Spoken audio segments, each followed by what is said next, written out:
Good morning, professional photographers of Idaho and beyond. I'm Bob Ryder. I'm Jason McAdam. And Jason's our guest today. We're going to do a What's in My Bag episode. And I'm also producing, so forgive me for a moment while I just make sure that everything's going okay. It does look like we're running okay. Let's go check our social feed, because sometimes folks will say like good morning and stuff, and they haven't yet, but that's okay. Everything looks like it's working really well for us today. And so how you doing, man? Good. I don't see you hardly ever anymore. No one does. Why is that? You know, I'm an introvert, and in general, I just like to spend time with my family. If I'm not working, there's nothing wrong with that. No. Sometimes my kids, they're a little challenging at 3, but. So, I always said, because we have 4 boys, right? My oldest is 29, my youngest is 9. So we've been through. Everybody says terrible 2s, and I'm like, the 3s are way worse.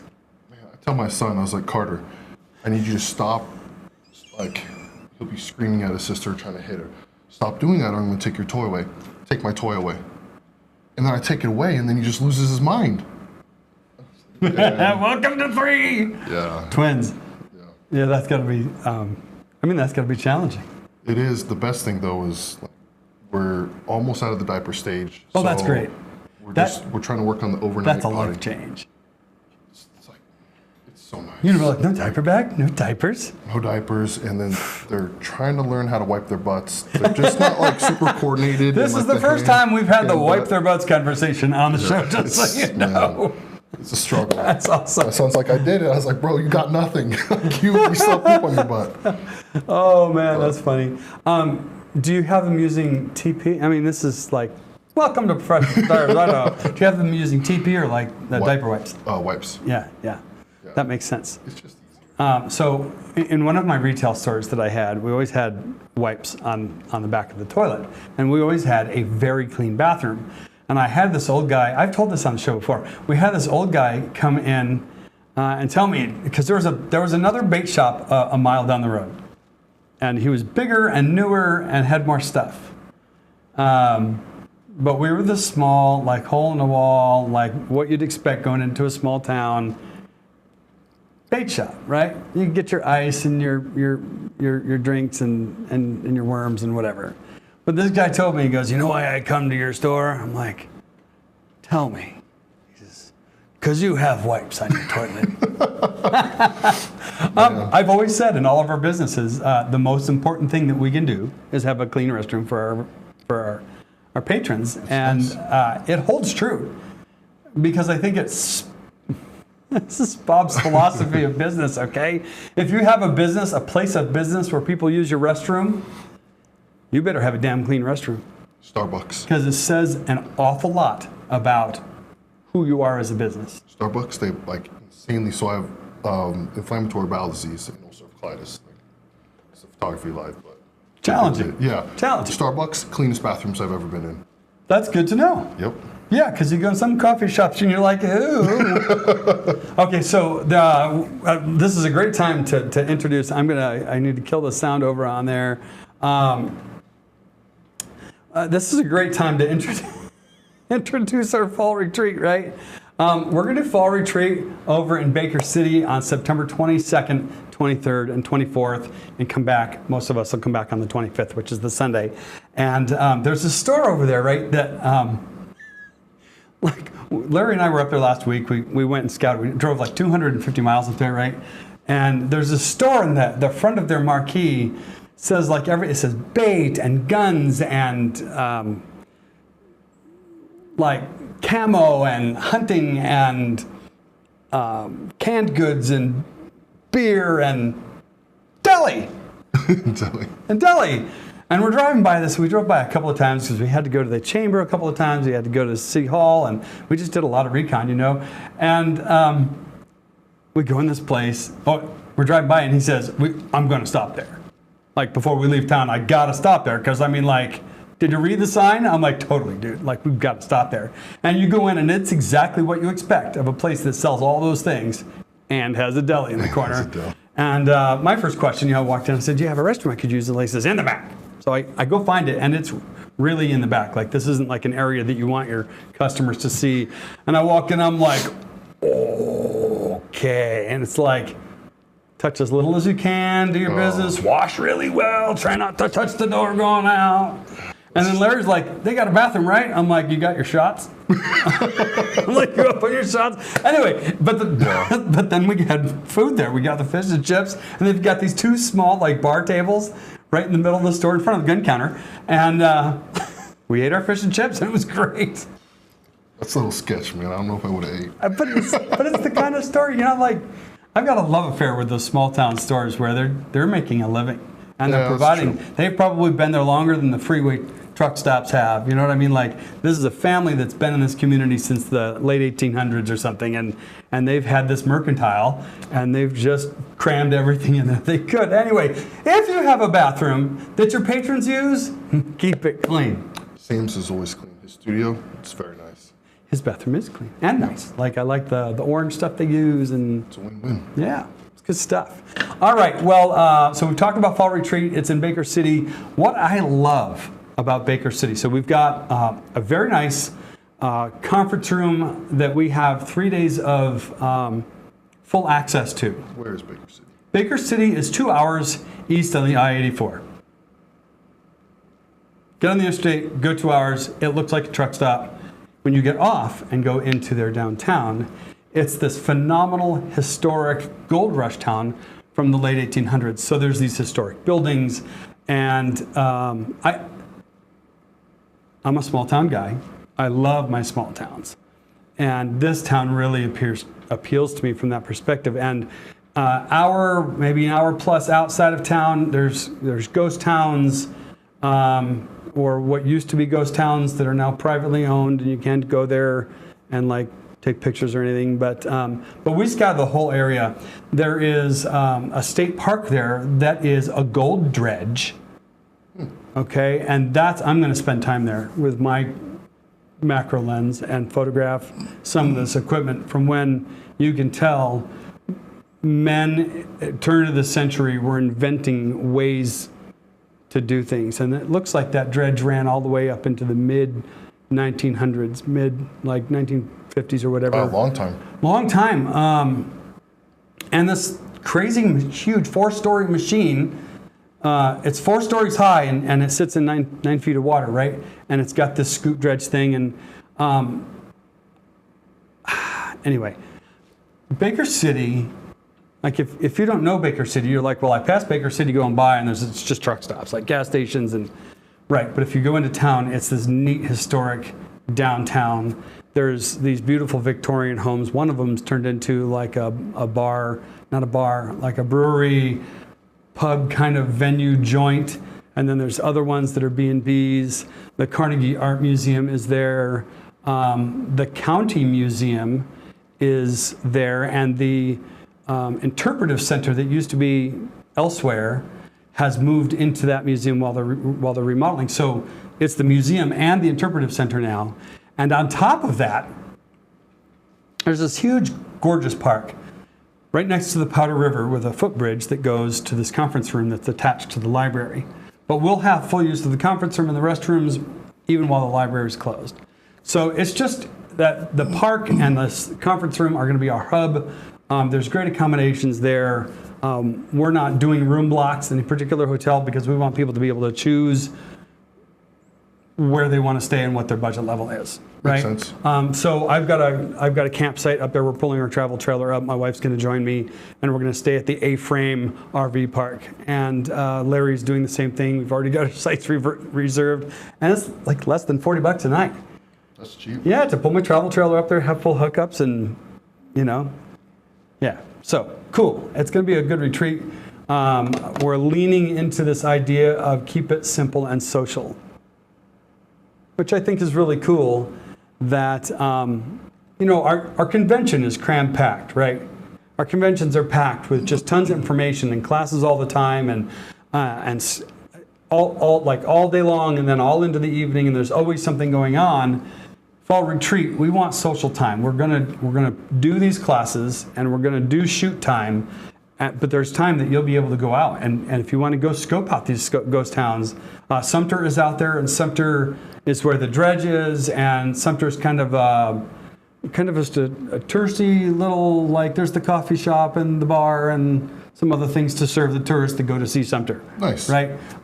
So there's stuff to do out there. And the downtown, this historic downtown, is home to bakeries and breweries and bagelries and, like I said, the Carnegie Art Museum, and I can't remember the name of the there's this incredible architecture, old hotel there of one of the founders of that community, and the name's escaping me. But anyway, it's going to be great. Nice. So I've just talked about fall retreat for like 10 minutes. So we should wanna know. probably move on. All right. We've got a lot more information going to hit the website. Registration is going to open very soon for that. It's like I said, the whole concept is the classes are going to be about shooting with one light, posing with one light. We're going to talk a little bit about metering. We're going to do a class on selling images as a side hustle. All right, because we realize we've got a lot of members. Let's see. we realize we've got a lot of our membership that has JOBs, right? Outside their photography. Yeah. Like they have like this work life, and then they do photography on the side, and we want everybody to be able to make money doing what we love to do, right? Money's good. Money's good, and when you can do, even for me, doing what I do in the commercial space, there's the occasion where I get asked to do something for a friend, and like I've been talking about this birthday we just did for a 95-year-old for my friend Krista that owns the bike shop downtown here in Meridian, and it was a great time. I didn't ask for any payment. Like your mom turning 95 and all 7 of your siblings are going to be there. Like I want to be there too. Feed us and we'll come take pictures. But we made like $500 in sales on prints through our provider. We use Shootproof connected to Bay Photo. Nice. And lots of people, because mom's 95 years old. So they bought family pictures, and I took mom outside quietly, and I told all of the people with their cell phones that wanted, I'm like, nope, this is just me and mom time. I'm one of the daughters just to help mom and kind of act as a safety. And I sat her down and we did some very sweet portraits of mom. And I'm not like, smile! I just want mom and mom reflection. It was just gorgeous. It was so much fun. But I didn't intend to make any money off of this. We opened this opportunity for them to buy prints, and they did. And I think we did pretty well for 2 hours worth of work. That's nice. And we got fed, and we were amongst friends. And I just love that kind of thing, right? So if this is your side hustle, like you love photography and you're working towards being a professional, or maybe you're working towards going full-time with us. You've had a JOB along with your photography, and now are you photography full-time? Yeah, I started full-time probably 2 months ago when we got the kids in daycare full-time. But otherwise, I was full-time stay-at-home dad and part-time photographer.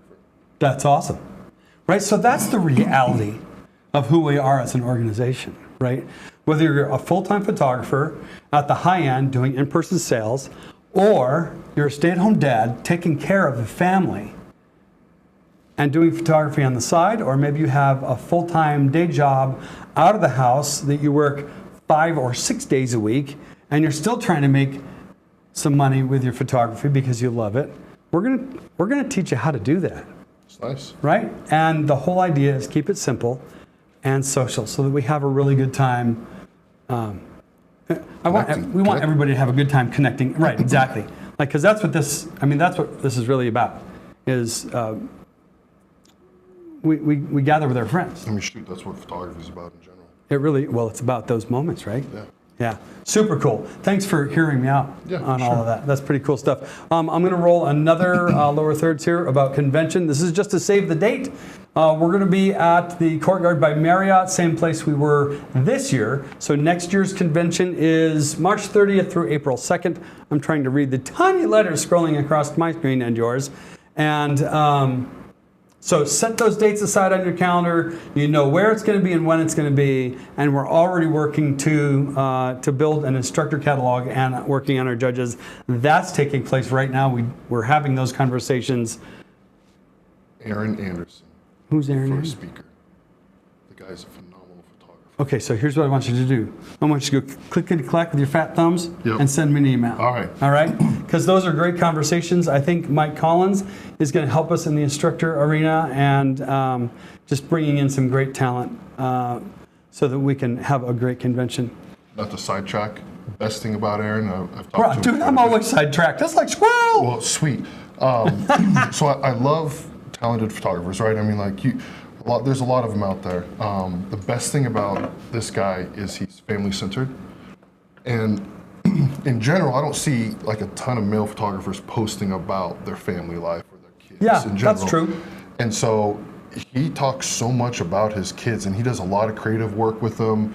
And he's a family-first, business-second type person. And he's just one of the raddest dudes I've talked to. That's awesome, man. We've got a few people on board here this morning. Laquita says, good morning, guys. I'm going to roll a few of these across the screen. And let's see, Mike Collins, I think you're here, buddy. Actually, I'm going to open this window up a little bit more. You see that? It's so tiny over there. That is tiny. I'm still tiny. Open up. All right, there it is. Mike Collins, he says, is he? So he must know who he is, right? And And then my wife is just saying good morning to Laquita. We call her Q because my wife can't say her name properly. That happened to me with the client. It was super awkward. It's hard sometimes, man. I butchered it 3 times. Finally, I was like, yo, I'm sorry. Yo, what do your friends call you? Like, give me shorthand. what does your wife call you when she's mad at you? Well, maybe I won't use that, but maybe that's not appropriate for on-air conversation anyway. Well, you know what? We've got something great coming up today that I want to share with everybody. And it's, I'm just going to, bam, cut. We're going to take a look inside your camera bag today.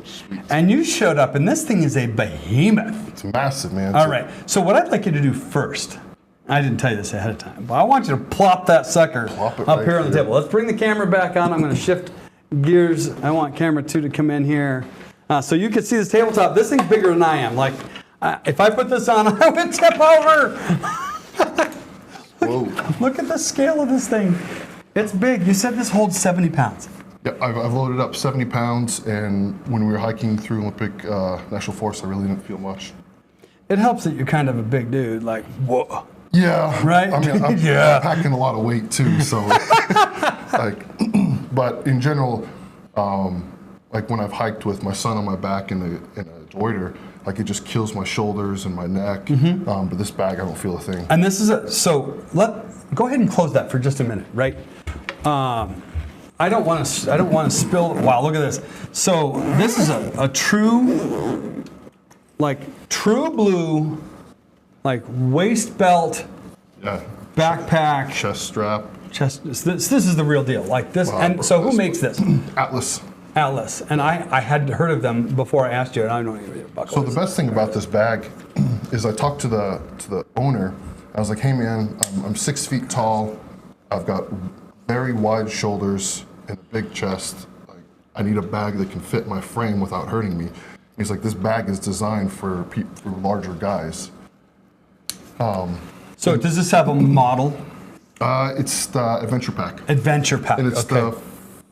the 50 liter. That's big. But My backpack's a 17.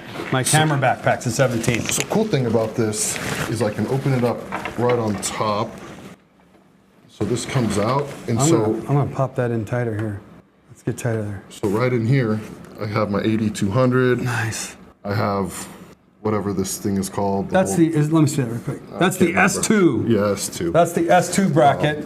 That's how you mount like your 200 or your 100, or even they'll take the 300s, I think, so that you can put your Godox S or your Bowens S mount stuff on that. That's actually better made than the new ones, yeah. Than the earlier ones. Well, the cool thing is that the handle pops out And on ratchets. this.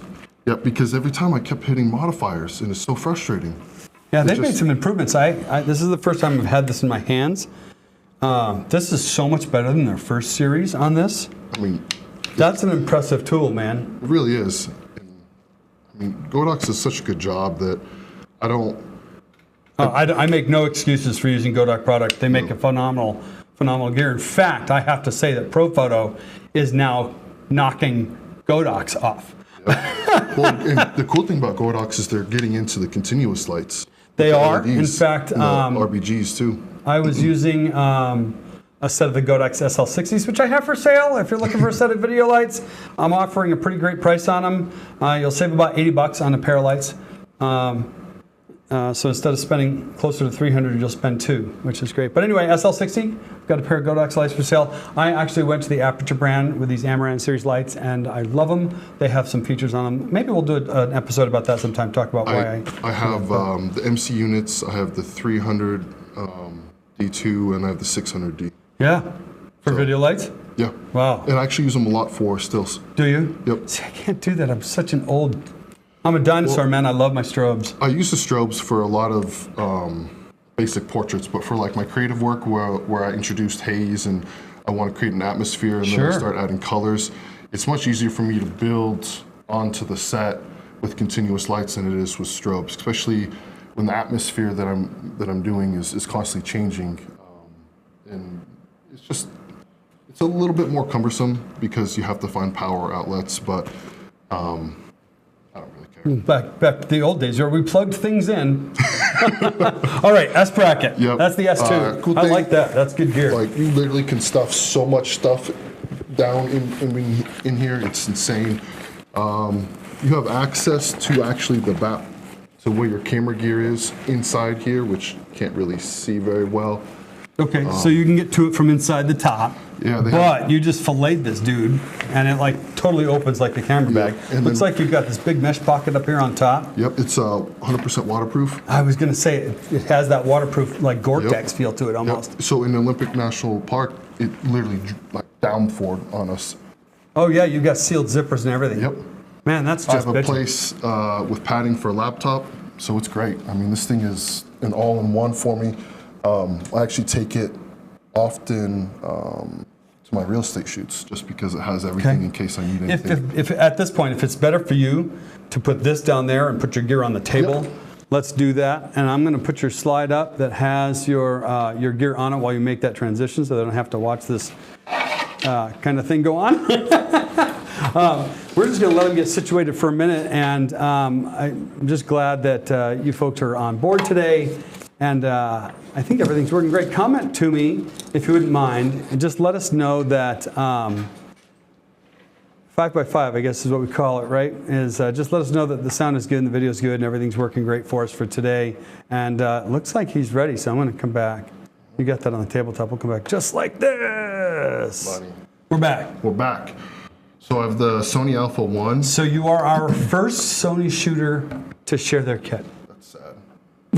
Y'all got some bad taste. I don't think so. No, I've been shooting Canon for almost 40 years. So the wild thing is, when I bought the A1, which is it's the flagship camera for Sony, and it does 8K video, like it does so much stuff, and it's great for stills.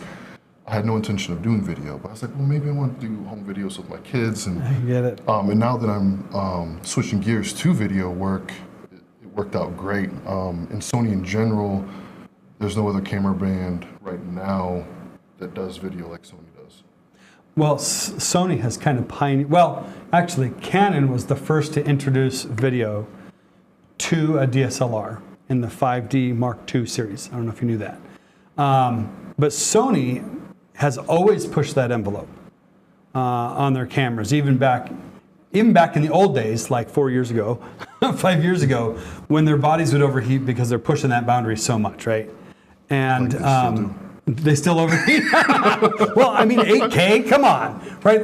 How are you going to dissipate heat out of this thing without a giant fan, right? Well, you use a dummy battery, and so that reduces a lot of the overheating issues. Say that again? Use a dummy battery. So at home, I just have too much stuff to bring in one bag, but Dude, you pop this battery out, you put a dummy battery inside, it connects to an external battery. that's how we're running this.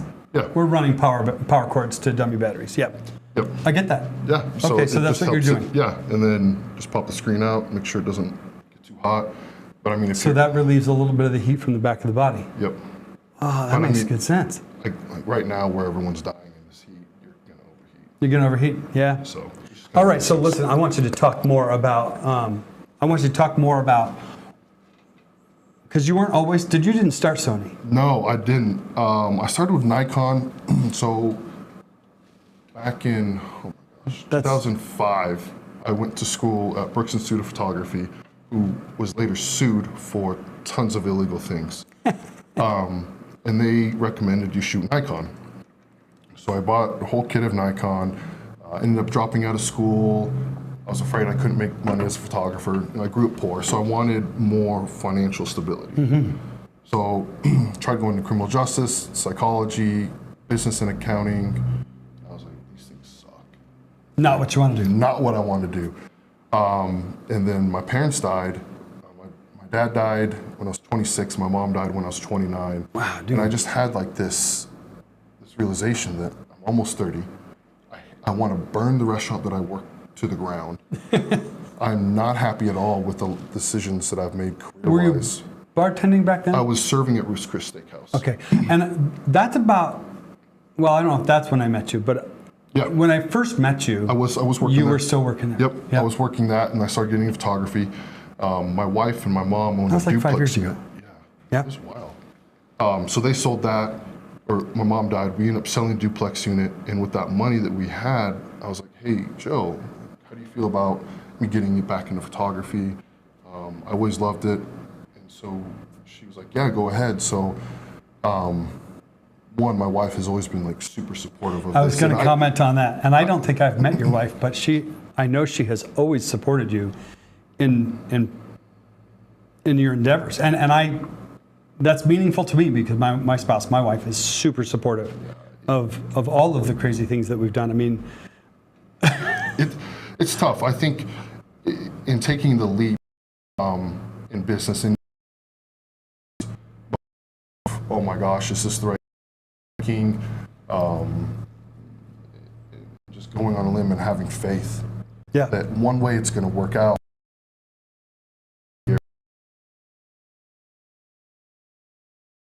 Willingness to fail, and I did, and I learned a lot from it. And so the second year, I've got to stop you there for a minute.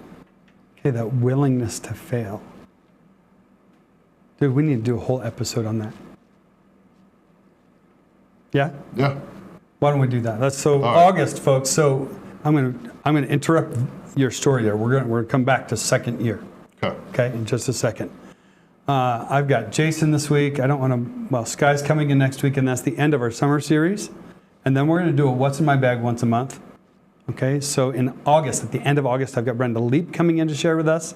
But we're going to come back to talking about some of these difficult things. And that's what Larry and I have always embraced, is talking about things that kind of make us squirm a little bit as photographers.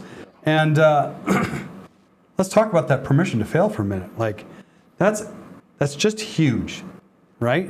Yeah. I have a story to share on that I will save for that episode. But will you come back and talk about that with me? Yep, absolutely. Outstanding. Outstanding. So we'll get back to the gear. Yep. So real quick, you know what? Everybody's here because they want to hear your story. Everybody's got gear. Right? True. And it's cool. It's cool that you're, like I said, you're the first Sony shooter to come on board. I'm surprised Mike Collins didn't like chide you for that, because he's snarky that way because he's a Nikon guy. And hey, I would have stayed Nikon if they'd have kept up. But if they would have kept up, and that's no, honestly, they're so far behind, and even now their Z9 is terrific. But Red is suing them for the raw video footage, so they're going to lose out on that firmware. There is, like, Apple even tried getting into it, and Red sued them, and Apple finally gave up. Like, Apple.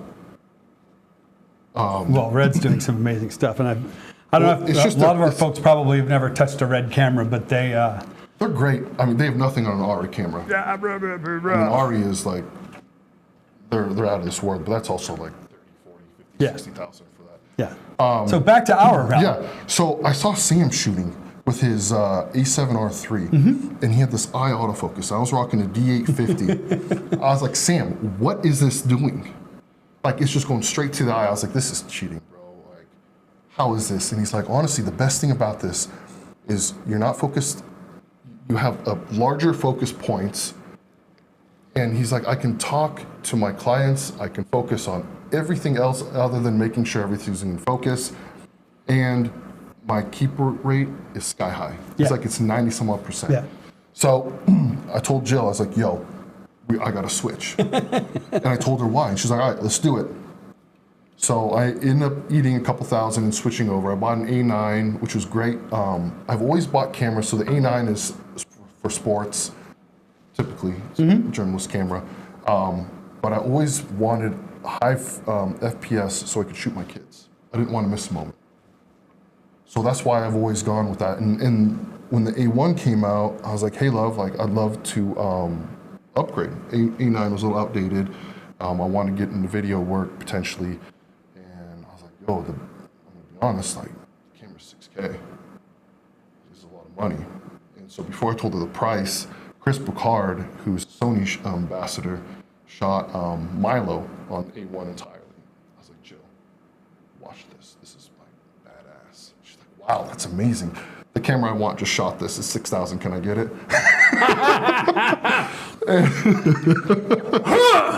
That's a fishing reference. If you don't fish, it's setting the hook, right? And she's like, no, that's great. And I was like, wait, what? I was like, I feel really bad. And she's like, no, don't. And so I bought it. And Sony was only giving priority to Sony Pro members, and I wasn't a Pro member. So, and I bought this through Pictureline, which they're phenomenal work through. I always try buying everything through Pictureline because they're the smallest camera store that I can support. I'm not, I mean, we're not sponsored by Pictureline. Pictureline participates in what PPI does, and I super, super appreciate them for that. When I made my switch from DSLR to mirrorless last year, I did that whole thing through Pictureline, and it was an amazing experience. And then the cool thing about Pictureline, they're in Salt Lake. So if you order something like today in the morning, you're getting it tomorrow, or maybe the day after. Or you can just drive there. And you get to know the guys. Like, I told them I don't want to get into my story with it, but I told them what I wanted. They didn't have it in stock. He calls me up one day. He goes, "Hey, we just got a big ship, and there's lots of boxes. I got your R5, and I got your 7200. I'm like, "Send it. Here's my card." Cool. He calls me an hour later. He goes, "I just opened another box. I got the 8512 as well. Do you want it?" I'm like, "Send it." Oh, that's rough. I had given them either or, whichever one they got in first. I bought them both, right? Yeah. I sold 3 DSLR bodies. So I sold 2 Mark IVs and a Mark III, and 5 lenses to buy an R5 and 2 lenses. Yeah, I mean, I ate a lot switching over to Sony. Yeah. And then and I do, my primary source of income is real estate. And so I have a 50 megapixel camera. Real estate photography. Real estate photography, excuse me, yes. And I was like, this is kind of overkill. But it's, the functions on it, I sent my A1 in for cleaning, and Sony's like, their pro support is phenomenal. I know every camera brand has theirs. Yep. CPS, Canon CPS is really good too. Nikon has the same thing, but Sony, like, they've always gone above and beyond for me. Yeah. And so I respect that. So I sent my A9, it was covered in mud. We did a motocross shoot. She went through a big puddle. I was a foot away from the puddle. Oh, but you got some great shots. No, actually, one of those opportunities, I shot too soon. And it was a good learning experience. So they sent me an R4, to shoot in the meantime, and I was like, man, I went from a Ferrari to like a Geo Metro. This thing was awful. So I just appreciate the camera. But then I ended up buying a Sigma Art 14 to 24 f2.8, which is a great lens. It's the Sigma phenomenal. Art series have been fantastic. I'm going to put your playlist back up here, right? Okay. Just so they can see. Then I'm going to pop us into the corner down here like this. So yeah, the Sigma is my workhorse. And you said what's the focal? It's 14 to 14-24. So I have that in my RF mount. So it's terrific. You know, the Sony one is one of the best GM lenses, but the Art is so close that I couldn't justify the cost. And I was just getting into real estate at the time. And so I wasn't sure if I was going to make a career out of doing the listings or not. Excuse me. And I was working for another company at the time. I was like, well, the money's decent.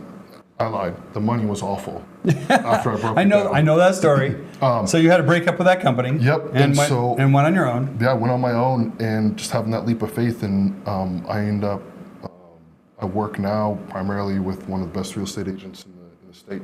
And actually, I think he is the best. And that's about what you need. Yeah. You need to find somebody who values your work. Before I came to Idaho, I was doing about 150 homes a year. For one agent. And it didn't matter. She'd send me to a 1960s mobile home, and then the next day I'd be shooting a vineyard mansion. And it didn't matter to her. She was like, it's for her, and so this has a broader meaning if you're paying attention and you're listening to this concept.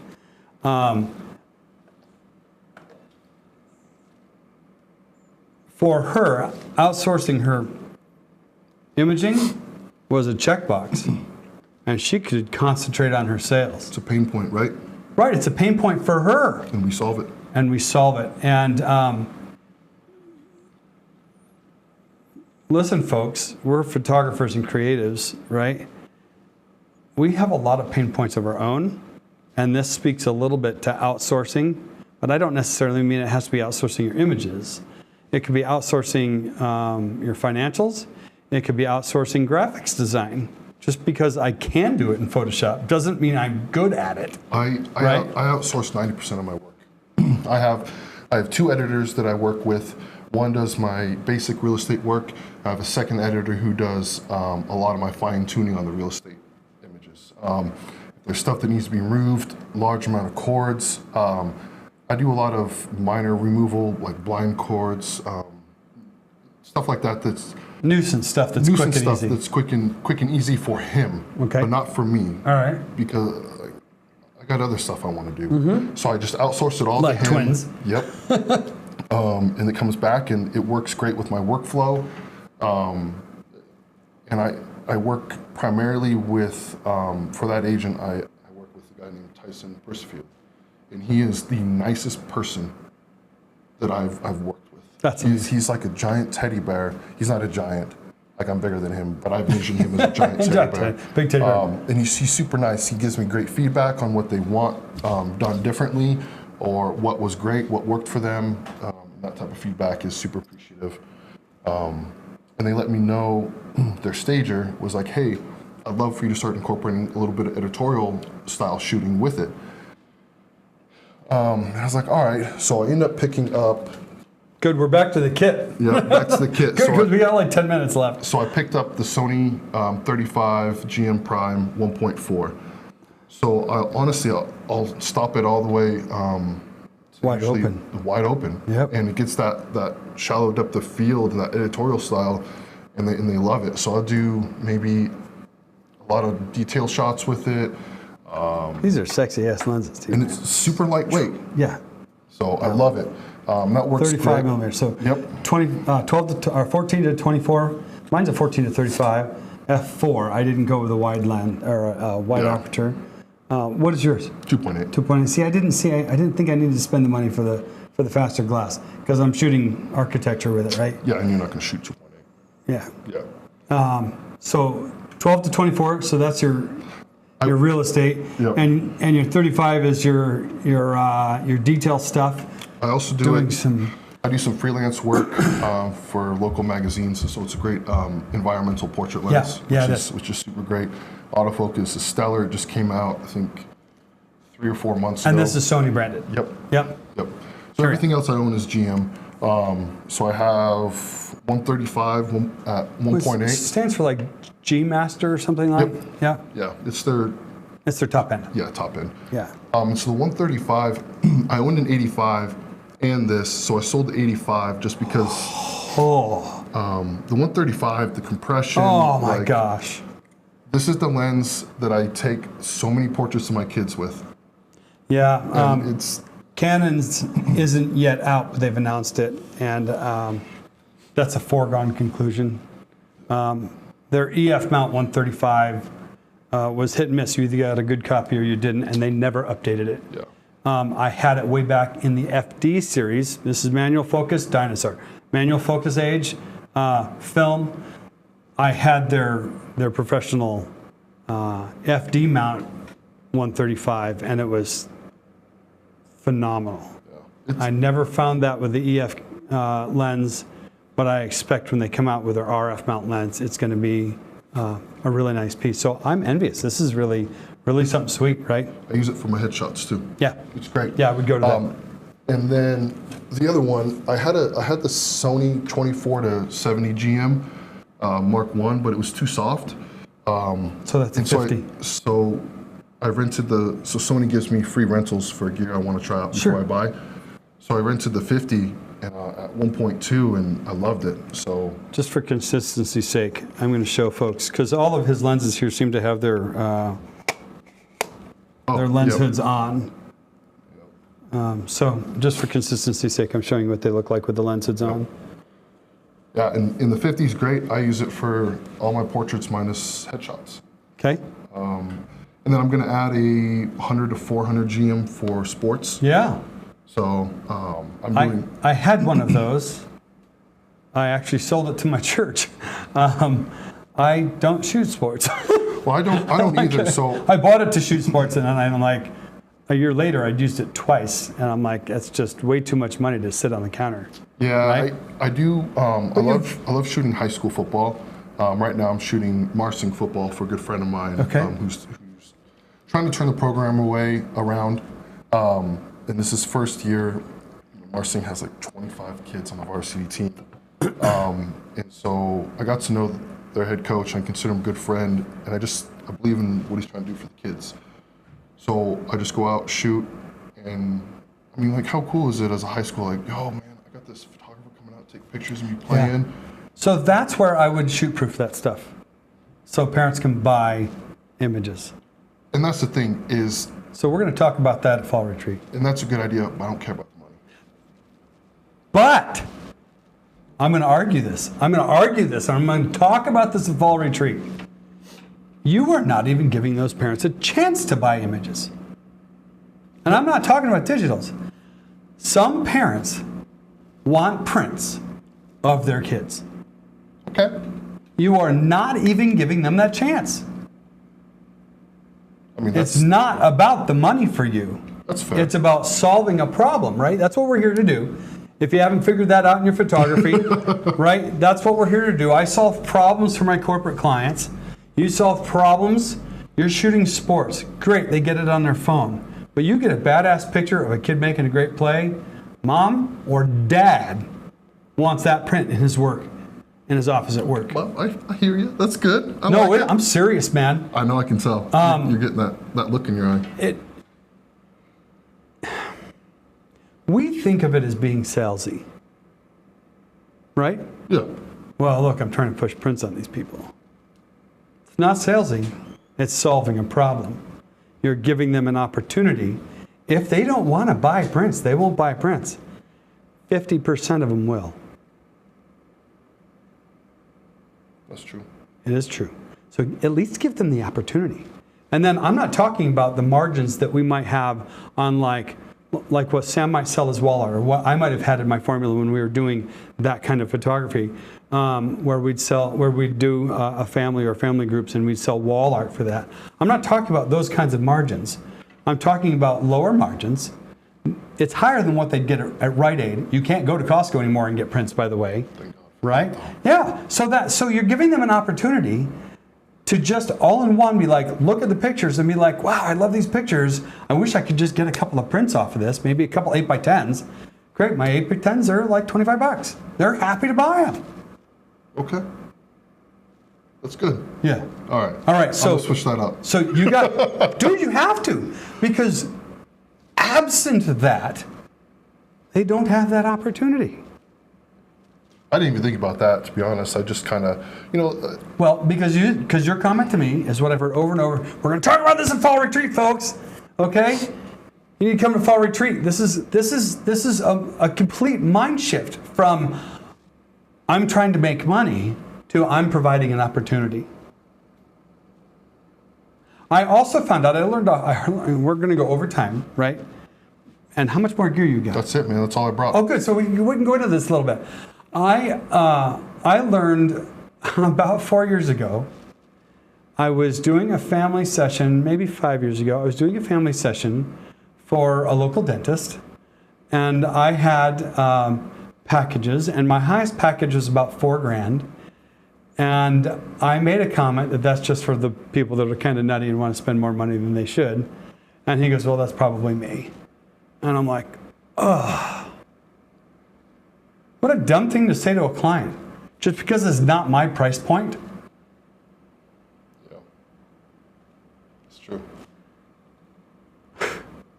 So now in our business, this is so dumb, folks. This is so dumb that I've just realized I can sell packages of headshots to my clients while they're here in the studio. We do in-person sales immediately following the session anyway, where they pick out their images. And now I'm like, well, if you buy 6, you get a little discount. If you buy 12, you get more of a discount. If you buy 35, it's like $6,000. But they get a huge discount. Yeah. Okay? But if you don't offer them that opportunity, they never have that chance, right? Would I buy my own headshot, 35 of them for like $6,000? No, I wouldn't do that. But I've got corporate clients, CEOs, CFOs, who want that. They want a catalog of resources that they can use for for the next several years. Why would I deny him that opportunity? So anyway, this is a cool kit. Tell me, is there anything in your bag that is? Well, what else do you have? Well, I see white stuff there. Like you got diffusion. This is just it just covers my trigger, my Godox trigger. Okay. And that's it. I have lens caps and batteries. That's it. Lens caps and batteries. So this is almost a minimalist kit in a gigantic bag. Yeah, I mean, I have like a full cage at home with a Shinobi external monitor, battery, audio, and all that stuff. Okay. They want at home. For doing your video. Yep. And what kind of video are you starting? You doing walkthroughs and stuff, or what are you doing? Keeping it low key until He's not going to talk about it. He's not saying. No. No. I feel like there's a big shift in the market currently, especially social media, and everything's going video driven. Okay. I want to monetize that, and starting my own YouTube channel, and I want to monetize that as well. But I mean, not that money's the goal. Money is the goal. No, money is secondary for what I do. Putting out quality content that I enjoy, that I love, is first. And making a living at it. Money will come. It does come. So I don't. But as a business owner, but that's you can't lose sight of the money. Like it has to be part of the factor. But that's where. Otherwise, you wouldn't recognize a huge shift in the marketplace coming.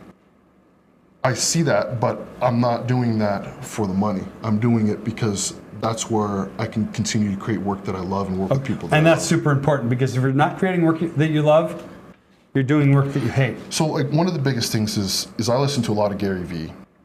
And one of his recent YouTube videos, he's like, he puts out so much content that he can make so much money from, but he doesn't charge for it. He just puts it out because he loves making the content. He knows he's leaving a lot of money on the table, but the money will come. And I have that same perspective with it. And I know as a business owner, that's bad. Like you got to figure. It's not bad. It's not bad. It just has to be part of the factor. It's part of the formula. Like we did a whole episode on don't work for shitty people, right? Don't work for people that you don't like. Don't do work that you don't like to do. Because I had the former mayor in here. If you guys know who Mayor Tammy is, she was mayor of Meridian for 16 years. We had her in here as a board member for a local nonprofit, and she asked me, she says, "Would you travel and come do family portraits for us up in McCall?" And I said, "No, I don't shoot families." She was kind of surprised, right? I don't shoot families. She was like, "Why not?" I'm like, "I simply don't enjoy it. I don't enjoy the experience, and if I don't enjoy what I'm doing, you're not going to get my best work." Yeah, no, hands down. And so I referred her to a family photographer who adores that kind of work, and they're going to get their best work. I believe very strongly in that. You have to be doing the work that fuels you, that makes you happy, and be in the marketplace that you want to be in. Otherwise you're trying to work for money. And yeah. Right? So you said it's not about the money. The work brings the money, and you have to have an understanding of how that works, and why you need some diversity in your portfolio of the things that you offer, right? So you real estate, and you portrait, and you do some environmental stuff, and now you're adding some video stuff, and that's diversity in your business portfolio, right? And that's how you stabilize the income throughout the year. Like those are all really important lessons. So I'm agreeing with you. But none of the diversity that I'm doing is for money. It's all because this is the stuff I love. Okay. And I know, and like so I was down at the 208 Tattoo Convention last weekend, and I hung out with this tattoo artist. His name's Tyler Andrews. He's been tattooing for 12, 13 years. I mean, this guy he's probably top 5 in the state. Wow. He doesn't charge like he's top 5 in the state because he understands the value of art, but he doesn't see the need in charging people excessive amounts because of his skill. He just doesn't believe in it. He does it because he loves it. He makes a good enough living that he's happy with it. So he's making the living that he's comfortable with. Yeah. And that's fair. And right? so, and that's how my perspective is with my business. Is I'm not here to make $500,000. I'm not here to make 6-7 figures. Like I don't care about that. I want to be comfortable, and that's it. I totally get that. I totally share that with you. And whether people disagree or think, I watched this clip of the issue of being an artist versus being a businessman is the artist usually struggles and the businessman doesn't. But man, like, I watched both my parents die living a life that they didn't live. So I get that. My dad was a medical claims examiner for Liberty Mutual for 25 years, and he died when I was 17. And I never got to know him as an adult. And this is the sob story, but my point is, medical claims examiner for 25 years, I don't know if he loved his job or not. He never really talked about it. He got in his Volkswagen Beetle and commuted into Boston every day and came home every day in his three-piece suit. And I have, in the last 5 years, I've photographed one person in a three-piece suit, right, for business. Because that's not the way it is anymore.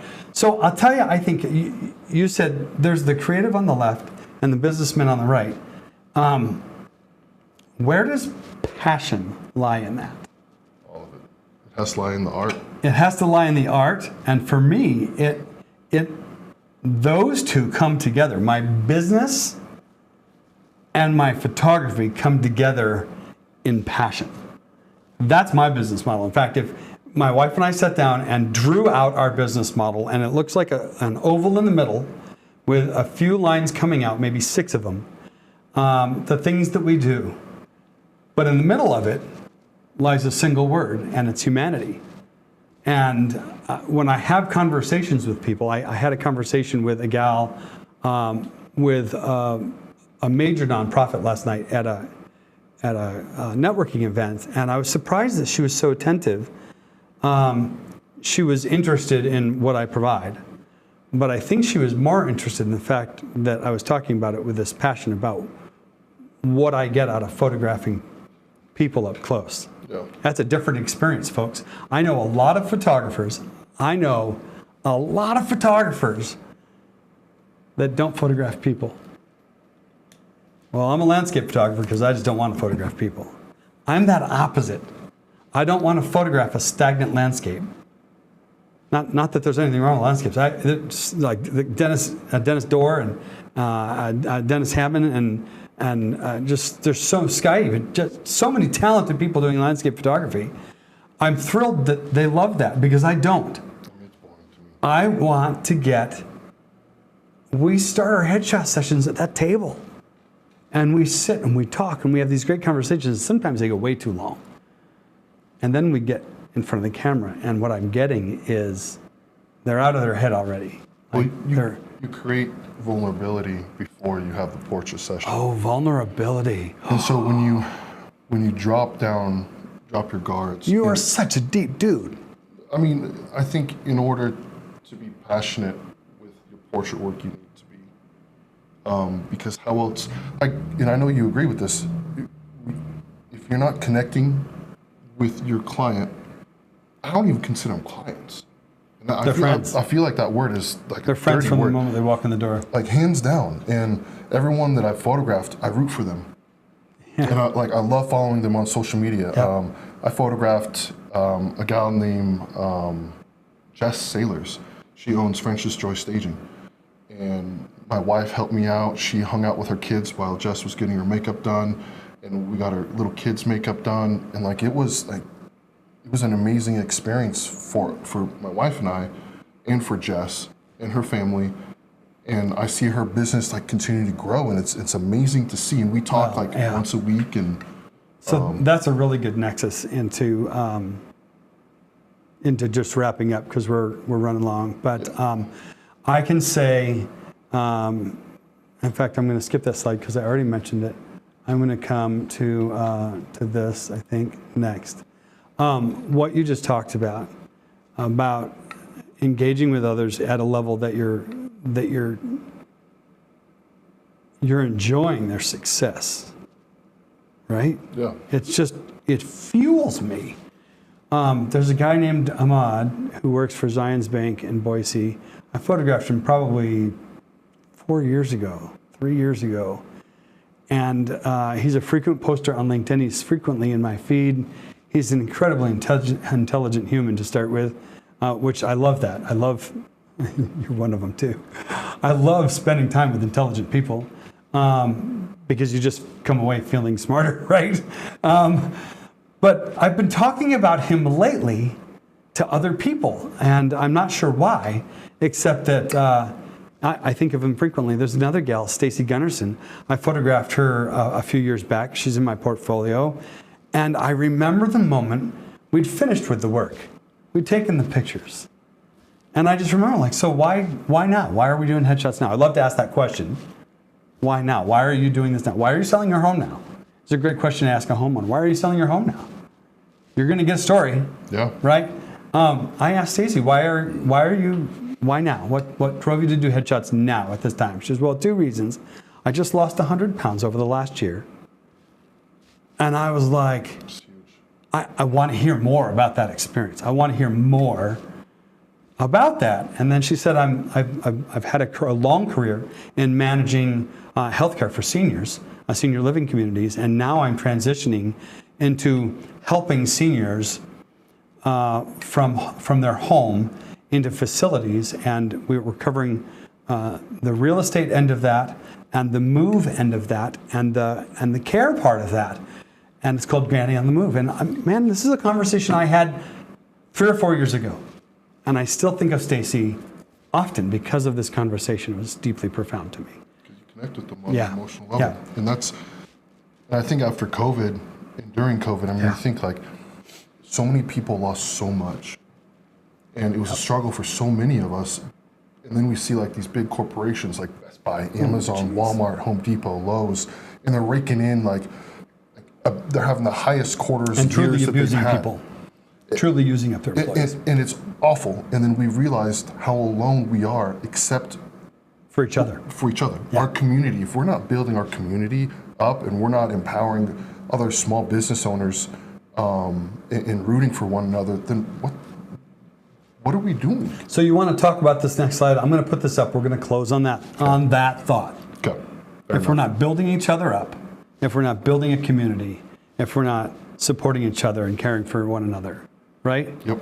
All right, so this is when we talk about Professional Photographers of Idaho, and you just described why it's important to belong to something bigger than yourself, why it's important to get involved with the professional community. And maybe you're an advanced amateur photographer, thinking maybe I could make a little money with this. Or maybe you're a part-time photographer with a full-time job. Or maybe you're like me and this is your full-time gig, or like you, it's your full-time gig. But I've got 4 boys, right? Yeah. 3 of them here in the house, 1 in college, 1 in elementary school, 1 in high school, right? But all of this supports why I come into Professional Photographers of Idaho. So ppofidaho.com, hit the join us button. Larry Fry usually does this for us. It's less than $10 a month, or it's less than $100 a year. It's like $9.99.95 or something, right? Yeah. You get the point, right? $100 a year to come into a community of people that can support you in your process. I first met you. I'm going to come back to us now. I've had that up long enough. And we're going to close out on something. I'll close out on that other slide I wasn't going to close out on. There we go. We'll close out on that in just a moment, folks. I first met you. You came to my studio, and we sat and we just talked. And I was surprised by who you are inside, because it's different than your outside. I know. Big tattooed, bald head. I wasn't bald back then, but you're a big muscled dude, right? And you're this sweet introverted guy. Anyway, a little bit sometimes. You know what? I think those people watching have already figured this out, right? Yeah. So listen, folks, I'm so grateful that you joined us today. I'm grateful, Jason, that you came on. Thank you, Bob. And, I appreciate the invite. Spent the time with me today. And folks, we'll be back next week. I'm going to close out on this last slide, so I'm going to say goodbye for now. I'll see you next week with Sky Facet, and I'll be talking to you soon. Sounds good. All right, Thanks for joining us. Here we go. Moving over.